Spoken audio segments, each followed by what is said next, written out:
வணக்கம் மாணவர்களே. நம்ம இப்போ 10ஆம் வகுப்பு கணித பாடத்தில் உறவுகளும் சார்புகளில் 1.3 பயிற்சியில் 4வது கணக்கு பார்க்க போகிறோம். கொடுக்கப்பட்ட வரைபடத்தில் f(x)இன் மூலமாக f(9) = 2 என்பது தெளிவாகிறது. பின்வரும் சார்புகளின் மதிப்புகளை காண்க. அதாவது இந்த வரைபடத்தை பார்த்து தான் நம்ம எழுத போகிறோம். இந்த வரைபடத்தில் என்ன இருக்குதோ அதை கொஞ்சம் தெளிவாக பாருங்கள். எக்ஸ்ஹெச்சும் ஒய்ஹெச்சும் சேர்கிற இடத்துல தான் அந்த மதிப்பு இருக்கும். அதை வச்சு நம்ம எளிமையாக கண்டுபிடிச்சிடலாம். இப்போ ஃபஸ்ட்டு கணக்கு என்ன கொடுத்துருக்காங்கன்னா, பின்வரும் சார்புகளின் மதிப்புகளை காண்க. ஃபஸ்ட்டு சப்ஸ்டியூஷனு. அதில் ஃபஸ்ட்டு கணக்கு என்னதுன்னா f(0) எதுக்கு நேரம் இருக்குது? 9. அந்த எக்ஸ்ஹெச்சும் ஒய்ஹெச்சும் ஜாயின் பண்ணுற இடத்துல தான் அந்த 9 இருக்குது. அடுத்து என்ன கொடுத்துருக்காங்க? ரெண்டாவது கணக்கு f(7).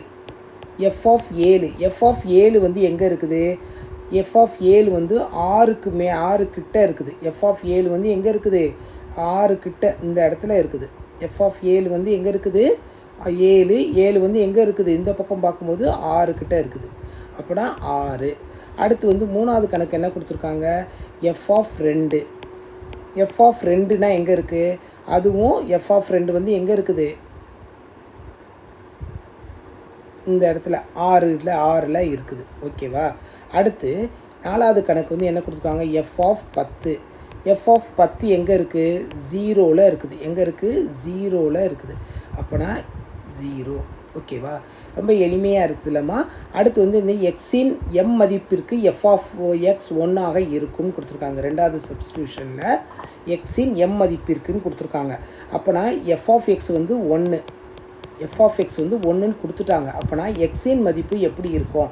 எக்ஸ் எங்கே இருக்குது அப்படின்னு சொல்லி பார்க்குறோம். எக்ஸின் மதிப்பு எங்கே இருக்குது? 1ங்கும்போது என்ன வருது? இந்த 1க்கு நேராக இங்கே என்ன வருதுன்னா இந்த இடம் 1க்கு நேராக என்ன வரும்? 9.5. புரியுதா மாணவர்களே? அடுத்த கணக்கும் வரைபடத்தை வச்சு தான் எழுதுகிறோம். இதில் மதிப்பகம் என்னது? எக்ஸ்ஹெச்லாம் மதிப்பகம். வீச்சகம்ங்கிறது ஒய்ஹெச்சில் எங்கே நம்ம அந்த வளையம் போட்டிருக்கோமோ, வரை வளைவு போட்டிருக்கோமோ அது வரையும் தான் வீச்சகம்னு எடுத்துக்கிறோம். அடுத்து நாலாவது கணக்கு பாருங்கள். எஃப்பின் சார்பில் ஆரின் நிழல் உரு என்ன அப்படின்னு கேட்டிருக்காங்க. நிழல் உரு என்ன? ஆரின் நிழல் உரு எங்கே இருக்குது? 6க்கு நேர நிழல் உரு என்னது? எக்ஸ். இங்கே 6ன்னு பார்க்குறோம். 6க்கு நேர நிழல் உரு எங்கே வந்திருக்கு? 5ல் வந்திருக்கு. இந்த இடத்துல வரும். 5ல் வந்திருக்கு. ஓகேவா? இந்த புள்ளி வச்சுருக்கிறத பார்த்துட்டு நீங்கள் உங்கள் புக்லேயே இருக்கும் இந்த வரைபடம். அந்த வரைபடத்தை வச்சு நீங்கள் ஈஸியாக எழுதலாம் அந்த கணக்கு. இப்போ மூணாவது கணக்கு எழுத போகிறோம். வரைபடத்தில் மதிப்பகம்ங்கும்போது மதிப்பகம் நம்ம என்னது? எஃப்பின் மதிப்பகம்.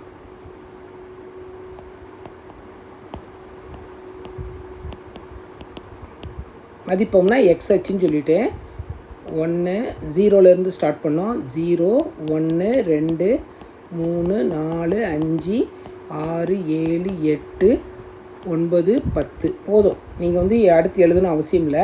அடுத்து என்ன கேட்டிருக்காங்க? ஒய்யின் வீச்சகம் நம்ம வரைவளைவு எதில் ஆரம்பிச்சிருக்கோம் அப்படின்னு சொல்லி பார்த்தோம்னா 0 1 2 3 4 5 6 7 8 9ஓடு நிப்பாட்டியிருக்கோம். 10 வெறுமனை இருக்கிறதுனால அங்கே 10 எழுதக்கூடாது.